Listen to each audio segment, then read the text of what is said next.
Good evening and welcome to the March 4th meeting of the Richmond Common Council. Please stand for the Pledge of Allegiance. Remain standing for a prayer by Councilor Bumbalow. Pledge allegiance to the flag of the United States of America and to the republic for which it stands, one nation, under God, indivisible, with liberty and justice for all. Dear Lord, thank you so much for this day, and thank you for each and every person that is here. I pray, dear God, that you'd guard our hearts, that you would guide us to do the right thing by everybody. I pray, dear God, your protection over our city. I pray for your wisdom to enter our hearts, and may we seek the highest good for all of our citizens of the community. We love you and we thank you in Jesus' name. Amen. Amen. Clerk, please call the roll. Doug Goss. Here. Lucinda Wright. Present. Bill Engel. Here. Larry Parker. Here. Ann Taylor. Here. Gary Turner. Here. Jane Bumbalow. Here. Justin Burkhart. Here. And Jerry Purcell. Here. All are present. Thank you. You will receive the minutes from our February 5th meeting. Any questions or comments on those? Motion to approve. Second. We have a motion and a second to approve our minutes from February 5. All those in favor say aye. Aye. Opposed, the same. Motion carries. We have no presentations tonight, so we're going straight to the communications from the mayor. Thank you, Mr. President. Draw your attention to the TV screens. I'll use some of this technology we put in a couple of years ago, and instead of just hearing it verbally, that way people at home can see what's going on too. The first thing I have, it's March is Disability Awareness Month, and I have a proclamation, but it's not physically in front of me now. Next Monday at 5:30, participants in this Indiana Special Olympics and Richmond Special Olympics will be outside of Chambers. We're going to have a little reception, if you will, and some of their photographs will be on display. We have that art wall over here across from the elevator. Haven't had anything on for a while, so we'll hang the proclamation there and some photographs of some Special Olympic guys. I thought that was pretty neat. So that'll hang up there for a month or so. Next thing I want to talk about, the Now Entering series. Ball State University, through its PBS station, is going to create a documentary for the City of Richmond at no charge for the City of Richmond. This documentary, they've been doing this for a few cities around the state. So Richmond is coming up. It's called Now Entering, the Now Entering series. I bring this to your attention because they want citizens, individuals, business leaders, maybe some council people with history and artifacts. I mentioned it to the fire chief earlier today. We might have some artifacts from the history of the fire department in Richmond, which has a really nice, rich history. So you'll have an opportunity to come on March 13th right here at 6 o'clock. So anybody in the public's welcome to come. We want historians, committed citizens, talk about the city. So you'll come to that event and hear about what this is about. So for example, like the fire chief, there may be an historian that has some old equipment that they can show and talk about the history of the fire department. And Star Jeanette will be here and others will be there. The schools may or may not be here. So think about who you know, and even yourself. You might come on the 13th and hear more. Ann Taylor joined me on that session when PBS came to City Hall. I think it was last week. So she has a little more information too if you want some more details. So I bring this up because we need that day, whoever interested in the public too out there, any historians, so Steve Martins of the world come in. Because this documentary will be an hour-long documentary about what Richmond is, and we'll be able to use this as a marketing tool for years to come through the Economic Development Corporation and other avenues. So when Reed Health has a doctor they're interviewing to come here, and they'll say, well, what is Richmond? And Reed will say, here, watch this video, and you'll see what is Richmond and know what is Richmond. So we don't want to leave anything out. We want to have a library there and all kinds of stuff. The production day will be March 22nd, 23rd, most likely at the library. They're looking for more of an historic place to do their filming. And then we'll have a storyteller preview. And then Richmond's airs on June 6th at 8 o'clock on channel 49.1 on PBS, Ball State's first channel. And I bring that up because Hagerstown's airs March 14th. They just finished making Hagerstown's and are working this way.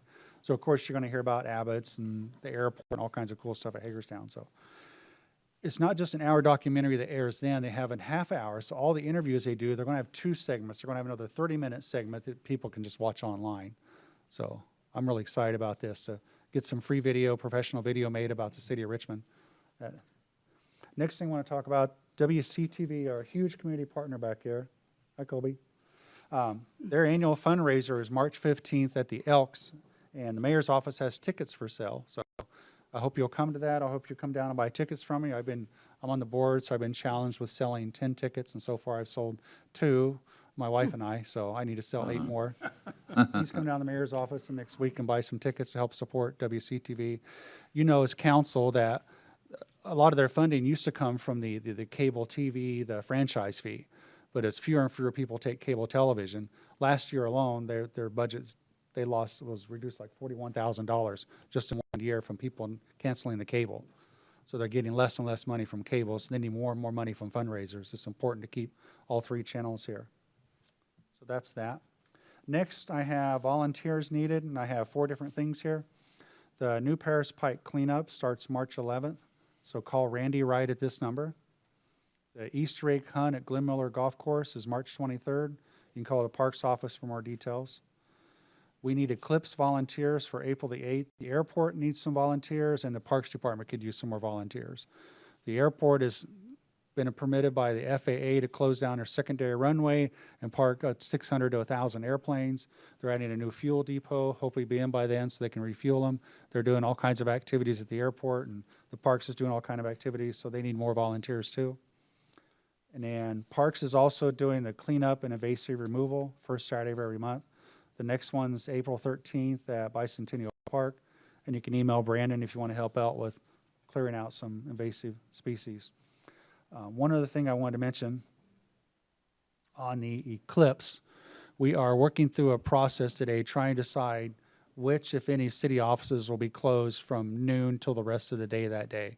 Most likely we'll close City Hall because it's not really that essential. Police Department and Parks will still be active and working, but we're trying to, the county's already declared that they're going to close from noon to 6 on April the 8th. So people can not have trouble getting home after work, because with the eclipse right at 3 o'clock, and from what we're hearing from other cities, there's usually a 2-hour traffic jam afterwards trying to get out. So we're trying to accommodate that for employees so they're not stuck here half the night. But essential people will be here. I guess I personally been assigned to the city building that day, so this is where I'll be when it gets dark and cool. If you haven't seen the video WCTV made about this that they filmed out at the tourism office week before last, that's something to look for on YouTube. Wes Tobin, the astronomer from IU East, did a really good presentation about why you need to protect your eyes, how you need to protect your eyes, and all that kind of stuff. And even your cell phone. Most cell phones aren't protected, so you have to get a filter for your cell phone too. You could burn up your cell phone's camera if you point it toward the sun right before or right after that. Cool. And that's that. I'll leave this up for the rest of your meeting if you want, so viewers can know these numbers if they want to call and help. Thank you. Any questions for the mayor? Mr. President, Mr. Mayor, do you have any updates on the My Way trading cleanup? EPA's pretty much finished. They're pretty close to finishing that, the city-owned part of it. The city has fenced off Eckweiler's property to the east. He started cleaning up his property, so they've kind of corralled Smith's property in the middle and still chasing after Smith to get him to clean up his property. The Smith property did not have any environmental hazards, so the EPA wouldn't clean it up. They only cleaned up what was in the buildings. So I know the city has spent more money on some temporary fencing to kind of box that area in. And the EPA's also put some orange fence around. If you drive by there, it looks pretty good. Yes. But there's a lot of basements and pits and stuff, so the EPA's temporarily put some orange fence. We talked about filling that in until the rest of the site gets cleared up and we decide what to do with it. So attorney's over here shaking his head about trying to get the owner of that other property to clean up their part. So that's ongoing. Are you aware of any other locations throughout the city that might have any of?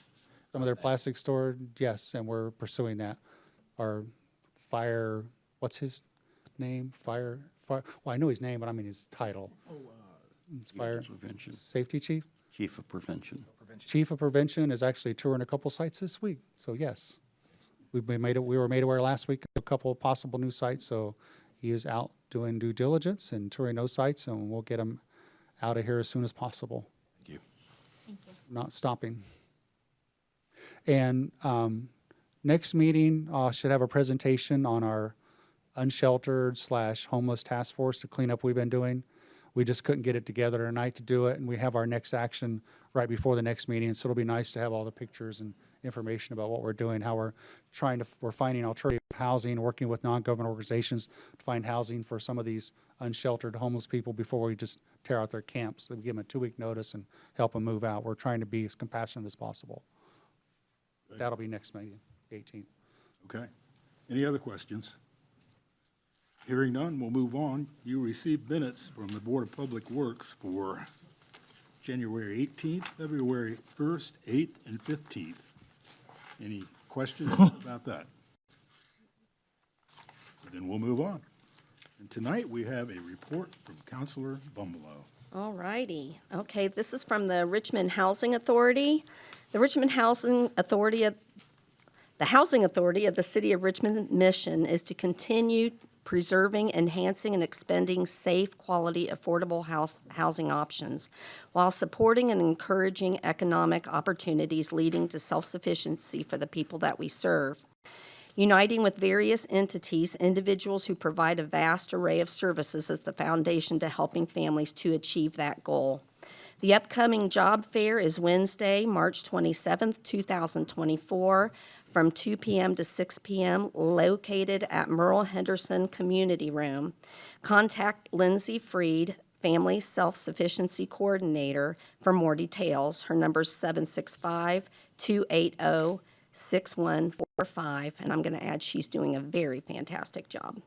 Public housing wait list is open, and interested applicants can apply in person at HACR main office located at 58 South 15th Street, Richmond, Indiana, or apply online at www.richmondhousingindiana.org. HACR is still in the planning process of new affordable housing development project that will be located on the north side of Richmond, adjacent to the Bobby Smith Apartments. HACR is looking forward to meeting with the new mayor and his administration soon to talk about affordable housing options and funding. So that is my report today. Thank you. You're welcome. Yes, I've already met with them twice. Good. We're working for it on all those things you just said, making good Oh, good. progress. Good deal. Miscellaneous Mr. Chairman, business. We I'm have a- sorry. I'm sorry. In regarding to the housing project, which happens to be in District 2, my district, I didn't hear you say assisted living, because my understanding is going to be an assisted living, and there's supposed to be some other, I know a few other townhouses there as well. Yeah, they're still, and everything is in- still in the works. I would contact Keon Jackson. I was in the and meeting with Housing them and the developer in Indianapolis. Yeah. So it was, and Mayor Ola was there, so it was, from my understanding, it's going to be assisted living, and there will be some multifamily houses. Mr. President, you there. want me to address that? Family. Sure.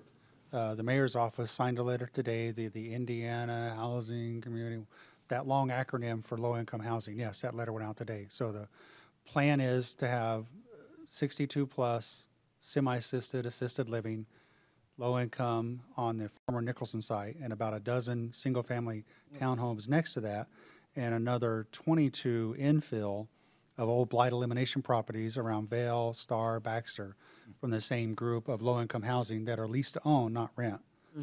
Leased to own in the 30 to 80% AMI range, so it'll help lift working-class families up and give them home ownership instead of just renting from the housing authority. I think it's pretty awesome. Yeah, they called those scattered homes. Scatter homes, yes. Scattered homes. Good times. Good deal. Now we're going to do miscellaneous business. Starting with, Interlocal agreement. Can we read the title? please. Well, let me find it. Interlocal agreement for Emergency Communications Department. Do we have anyone to address that? Emily's not able to be here. Oh, sorry. Yeah, Emily's not able to be here tonight. Was Tracy ready for that or not? Just send it to Finance Committee then. She Okay. wasn't able to be here. It's assigned to Finance for review. Next, we have the Police Merit Commission Board appointment, and our nominee is Nancy Whistle, whom I know well. She's an attorney, and she will be replacing an attorney who formerly held that position. And while sometimes we hold these for people to come back with any other nominees they might have, I'm going to just raise the question. Is there anyone sitting here tonight that thinks they'd have another nominee than Nancy?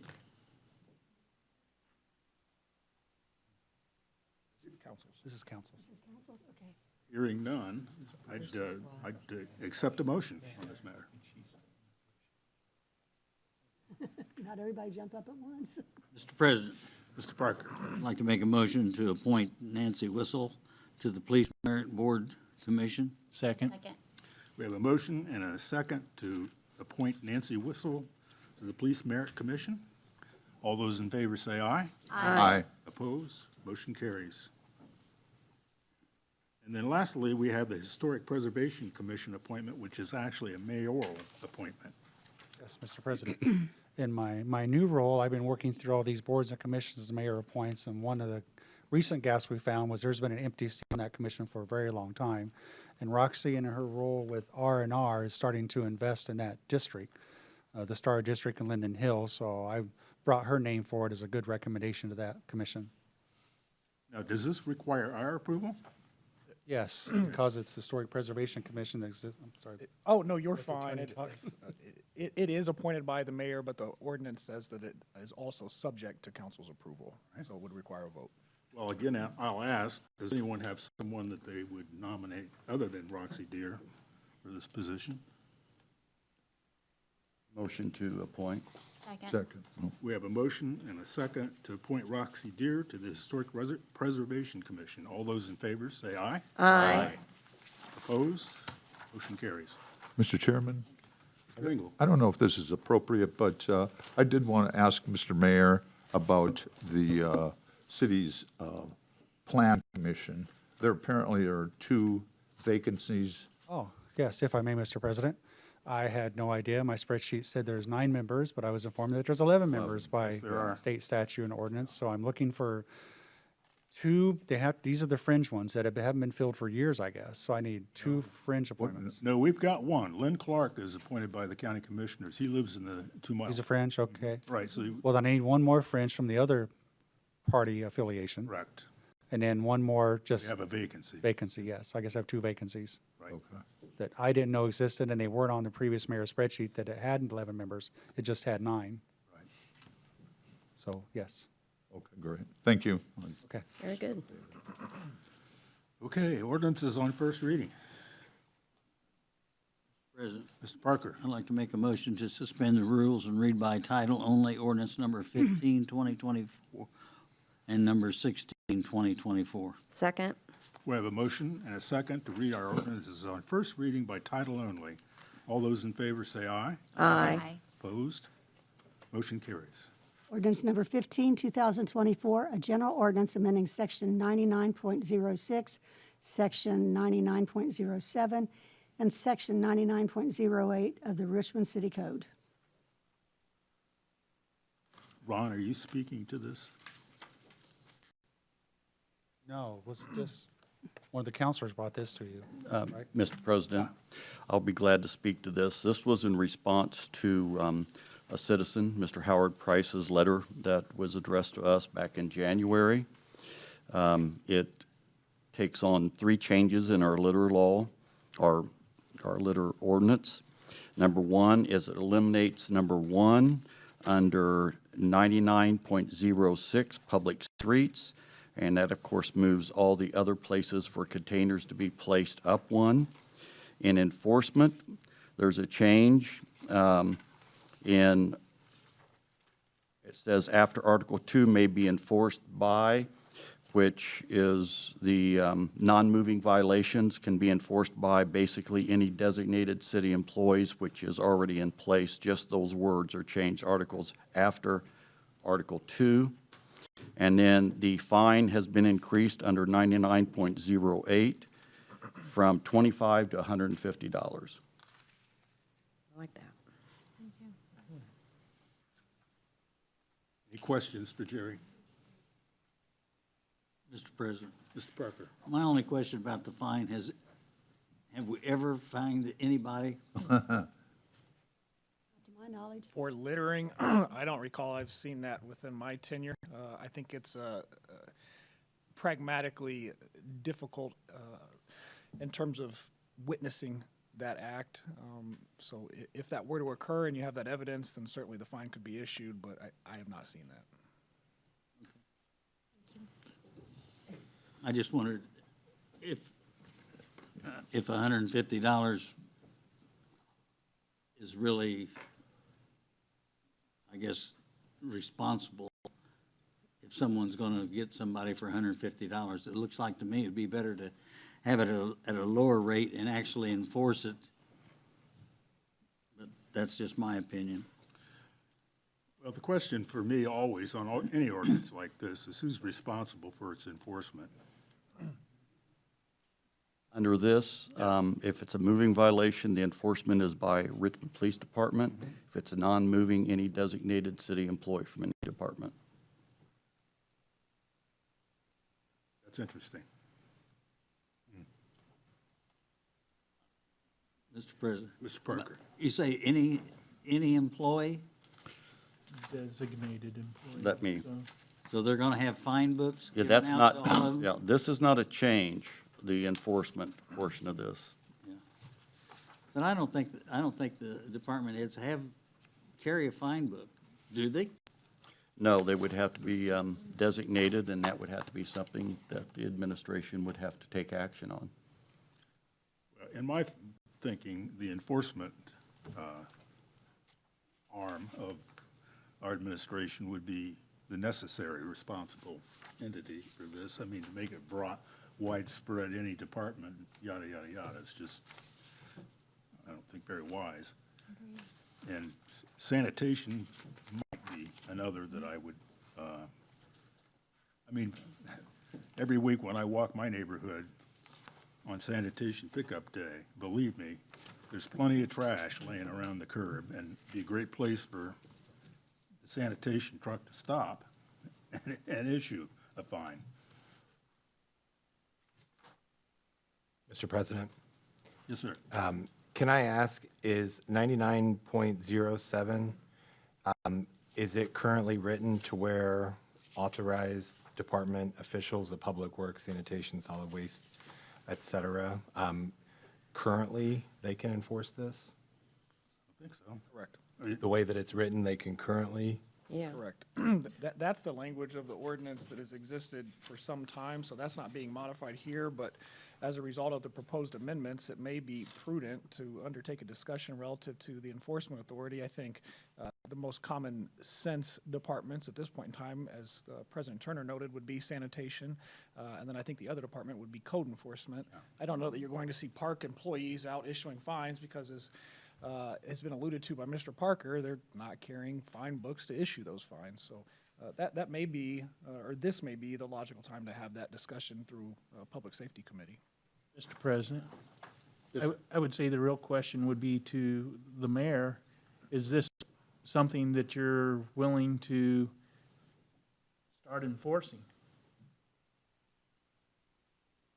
Yeah, like the attorney said, code enforcement and police could definitely enforce it. And please. Yes. But again, they'd have to see it happen to President, make it actionable. that's a question. That's Certainly. going to be hard, but Would all the employees have badges identifying them that would be code enforcement inspectors do have badges. That's why I say it, that'd be a good fit, because they do have badges. sanitation? And they have were rights to mentioned? enter You said property. They could. Do they carry badges too as well then? Sanitation doesn't carry badges. I doubt it.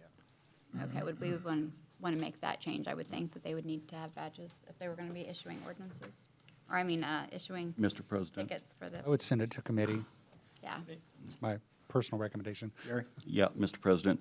99.07 enforcement, it says, A, the enforcement of moving violations under Article 2 shall be limited to law enforcement officers.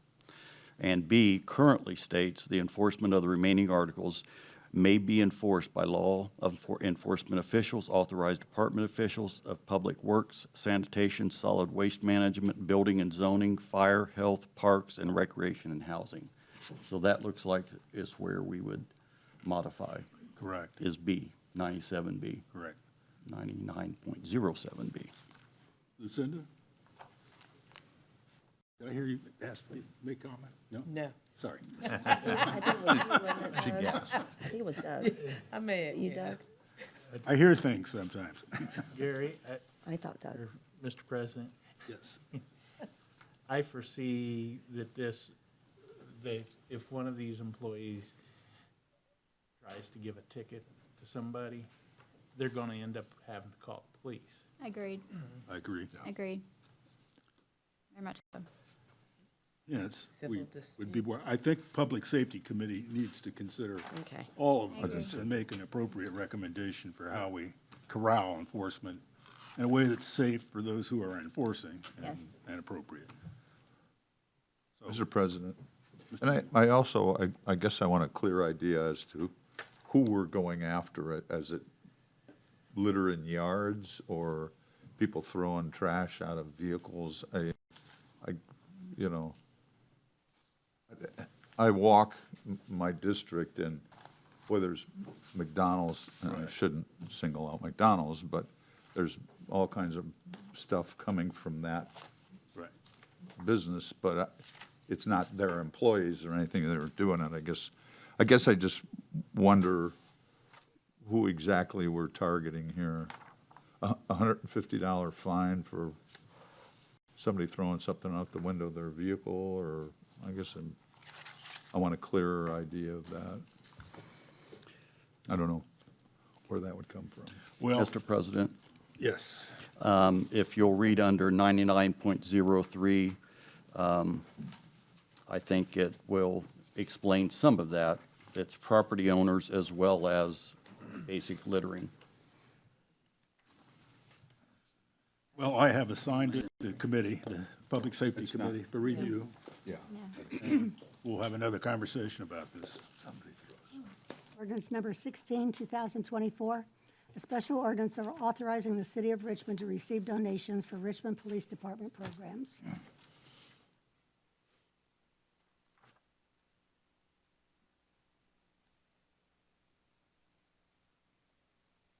Thank you, Mr. President, members of council. Good evening. Good evening. Good evening. The Richmond Police Department is requesting approval to receive donations for the various events or programs that we currently have in place. I am available for any questions. Any questions? Mr. Chairman, I think we had this discussion before. I guess, I wonder if there was a way that you could report to us on donations and what they're going to be used for. I just think it's the responsible thing. I can do That's that. right.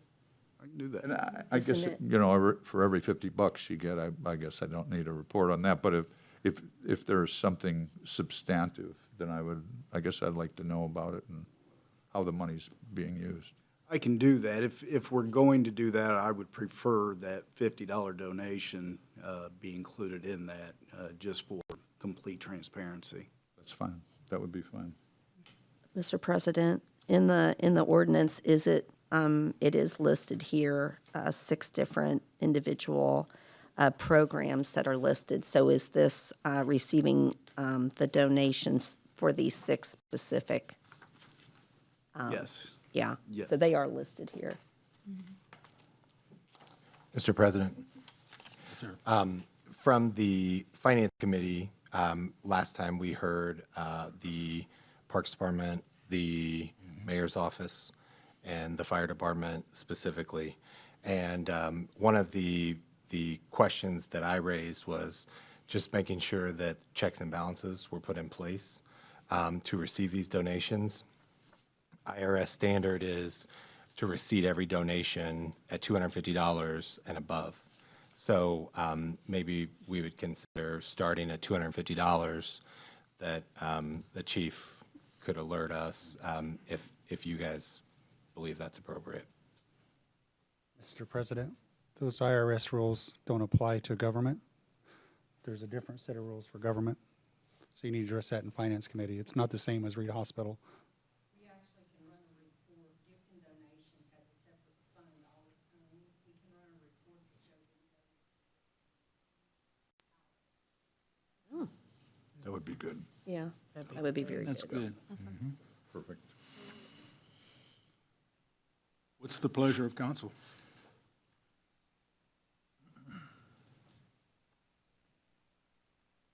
Mr. Mr. President, Mr. Parker, I'd like to make a motion to advance ordinance 16, 2024 to second reading and read by title only. Second.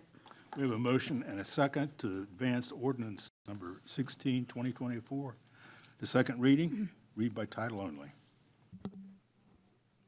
All those in favor say aye. Ordinance number 16, 2024, special ordinance authorizing the City of Richmond to receive donations for Richmond Police Department programs. This ordinance is now on public hearing. Those wishing to speak for ordinance 16, please come forward. Those wishing to speak against ordinance 16, please come forward. Move for engrossment. Second. All those in favor say aye. Aye. No, but that's okay. It's okay. Call the question. I'll say yes. Second. Please You're call the easy. roll. Start asking. Doug Goss, Aye. Lucinda Wright, Aye. Bill Engel, Aye. Larry Parker. Aye. Ann Taylor. Jane Bumblew. Aye. Justin Burkhart. Aye. Jerry Purcell. Aye. And Gary Turner. Aye. All are in favor. We have no ordinances on second reading tonight. I'm not aware of any unfinished business. Therefore, I'm calling for adjournment. Move for adjournment. Second. Second. All those in favor say aye. Aye. Aye.